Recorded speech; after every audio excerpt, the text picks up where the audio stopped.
అతి తక్కువ బడ్జెట్తో మీ పర్సనల్ ఇంటర్వ్యూస్ మరియు వ్యాపార ప్రకటనల కొరకు ఈ నంబర్ని సంప్రదించండి.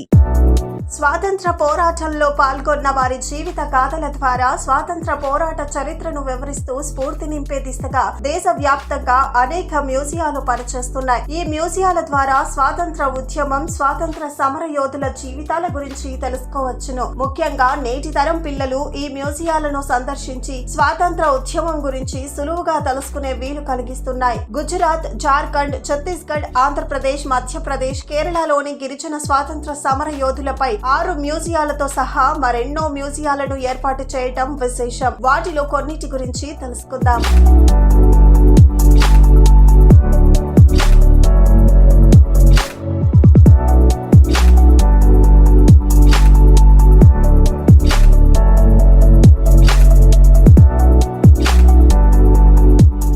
రాజధాని ఢిల్లీలోని స్వతంత్ర సంగ్రామ సంగ్రహాలయంలో భారత స్వాతంత్ర సమర యోధులపై వివిధ ఛాయాచిత్రాలు, పెయింటింగ్లు, ఆయుధాలు, విగ్రహాలను తిలకించవచ్చు. ఎర్రకోటలోని ఈ మ్యూజియాన్ని భారతదేశ స్వాతంత్ర సమర యోధులకు అంకితం చేశారు. విప్లవకారుల పెయింటింగ్స్, ఛాయాచిత్రాలు, విగ్రహాలు సామ్రాజ్యవాదానికి వ్యతిరేకంగా చేసిన పోరాటంలో వారు ఉపయోగించిన ఆయుధాలను ఇక్కడ చూడవచ్చు. స్వతంత్ర సేనాని పేరుతో మరో మ్యూజియం ని కూడా ఢిల్లీలోనే ఉంది. ఇది ఇండియన్ నేషనల్ ఆర్మీ వీరుల స్మారక చిహ్నం. ఈ స్మారక చిహ్నంలో కొంత భాగాన్ని భారతీయ స్వాతంత్ర సమర యోధులకు అంకితం చేసి అభివృద్ధి చేశారు. అమృత్సర్ లో విభజన మ్యూజియం ఉంది. వార్తా పత్రికలు, మ్యాగజైన్లు, ప్రభుత్వ పత్రాలు, వలస, శరణార్థి శిబిరాలను చూపించే ఛాయాచిత్రాలు వంటి అనేకం ఇక్కడున్నాయి. ఇది అమృత్సర్ నగరంలోని చారిత్రాత్మక టౌన్ హాల్ లో ఉంది. అహ్మదాబాద్ నగరంలో సర్దార్ వల్లభాయ్ పటేల్ జాతీయ స్మారక చిహ్నం ఉంది. ఇక్కడ అనేక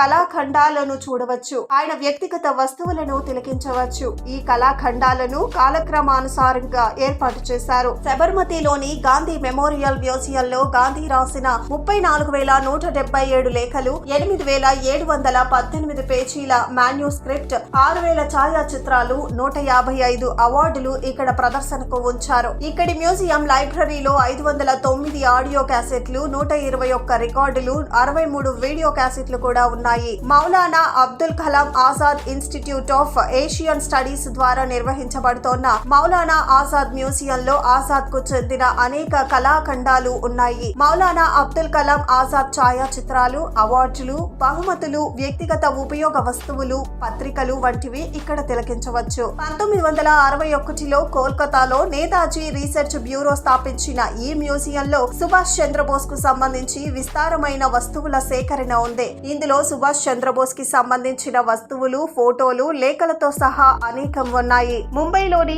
మణిభవన్ మ్యూజియం ప్రాంగణంలో మహాత్మా గాంధీ తన జీవితంలో 17 సంవత్సరాలు గడిపారు. ఇక్కడ ఆయనకు చెందిన వివిధ వ్యక్తిగత వస్తువులను చూడవచ్చు. మహాత్మా గాంధీ దక్షిణాఫ్రికా నుండి తిరిగి వచ్చిన వెంటనే ఆయన ప్రధాన కార్యాలయంగా మారిన నివాసం ఇది. మణిభవన్ కేంద్రంగా గాంధీ గృహపాలన ఉద్యమం, సహాయ నిరాకరణ ఉద్యమం, స్వదేశీ ఖిలాఫత్ ఉద్యమాలను ప్రారంభించారు. చరకాతో ఆయన అనుబంధం ఇక్కడే మొదలయ్యింది. 1932 జనవరి 4న గాంధీని అరెస్టు చేసిన టెర్రస్ కూడా ఇక్కడ చూడవచ్చు.